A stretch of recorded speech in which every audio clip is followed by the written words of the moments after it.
Assalamualaikum warahmatullahi wabarakatuh. Saya Muhammad Ihsan Syakir, NPM 220111053. Saya dari semester 6, kelas 6 asik. Di sini saya akan menjawab soal ulumul hadis yang diberikan oleh Ustadz Khairi. Soal pertama, jelaskan pengertian hadis nabawi, hadis qudsi, dan Al-Quran.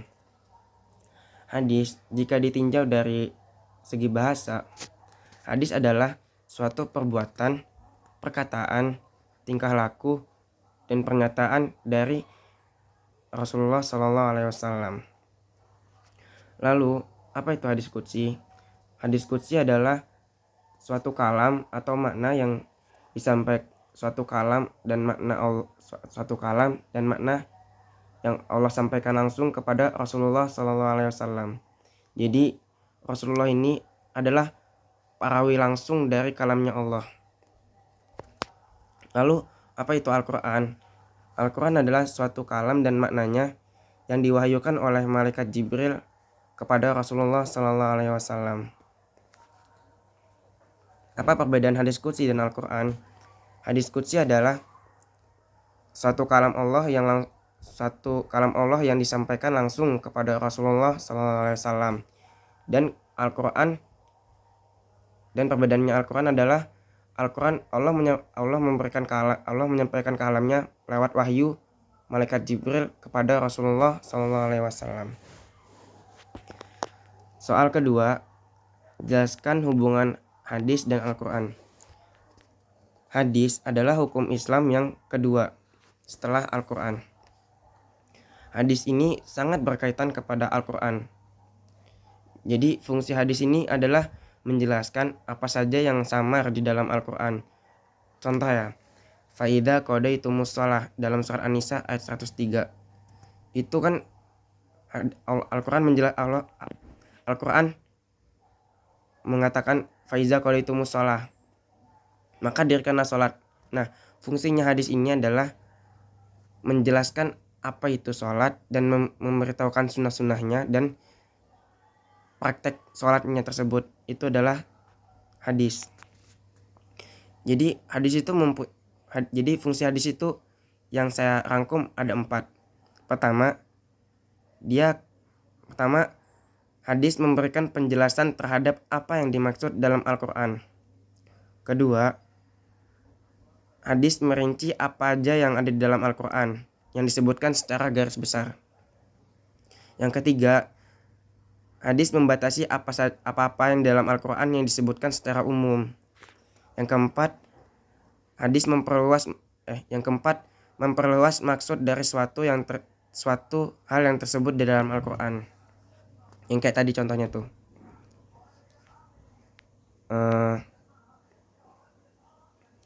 Lalu soal ketiga adalah jelaskan sumber hukum Islam.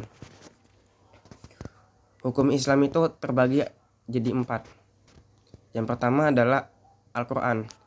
Al-Quran itu hukum Islam yang pertama, dan hukumnya itu mutlak. Seperti yang kita tahu, Al-Quran adalah kalam Allah dan pedoman kita yang menjadi tuntunan hidup kita di zaman sekarang. Al-Quran itu ya kalam Allah yang diwahyukan kepada Rasulullah SAW. Lalu yang kedua, hadis. Hadis adalah suatu perkataan, perbuatan, pernyataan, tingkah laku yang dilakukan oleh Rasulullah SAW atau diriwayatkan oleh Rasulullah SAW. Lalu poin ketiga adalah ijma atau ijtihad. Apa itu ijma?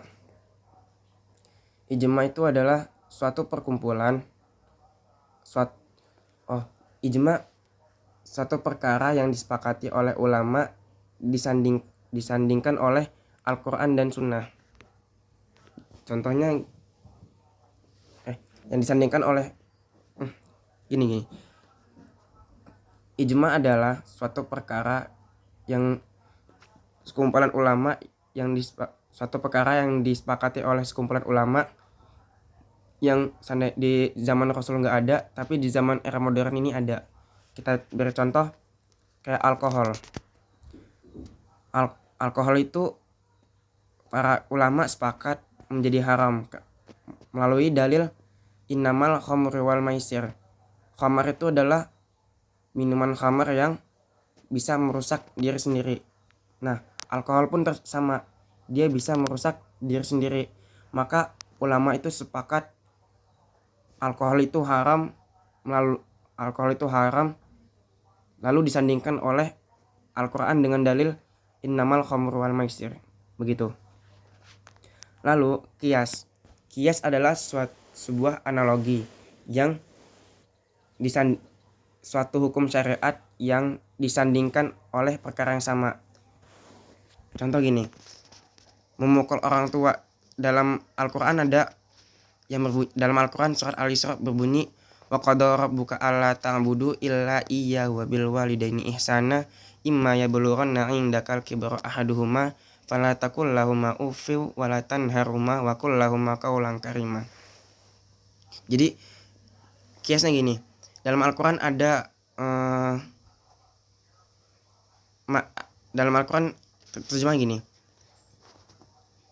kita tidak boleh mengatakan atau membentak orang tua. Lalu kan di Al-Quran tuh hanya menjelaskan tentang tidak boleh mengatakan atau membentak. Lalu memukul itu apakah boleh? Tentu saja tidak. Maka dianalogikan memukul ini masuk ke dalam kata membentak. Kita membentak orang tua saja tidak boleh, apalagi memukul. Begitulah contoh kias. Jadi kias itu intinya gini, suatu perkara yang tidak dilakukan oleh manusia sebelumnya, satu hukum syariat yang tidak dilakukan oleh yang tidak ada di sebelumnya, tapi disandingkan oleh sebelumnya. Begitulah.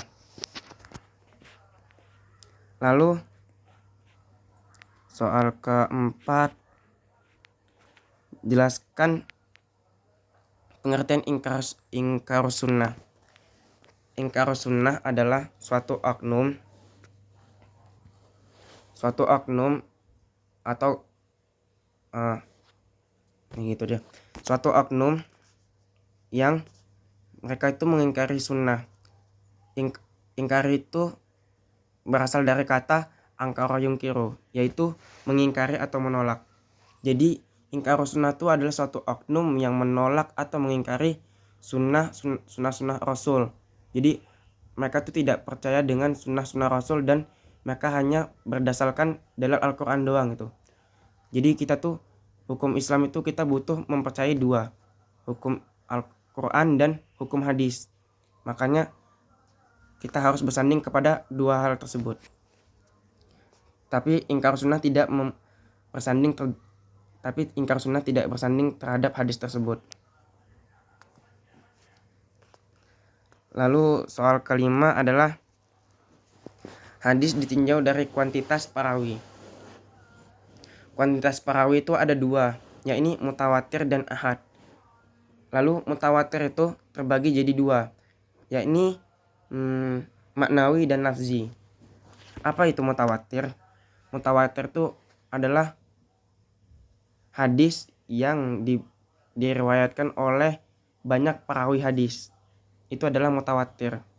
Lalu ahad itu apa itu ahad? Ahad itu terbagi jadi tiga. Ada aziz, masyhur sama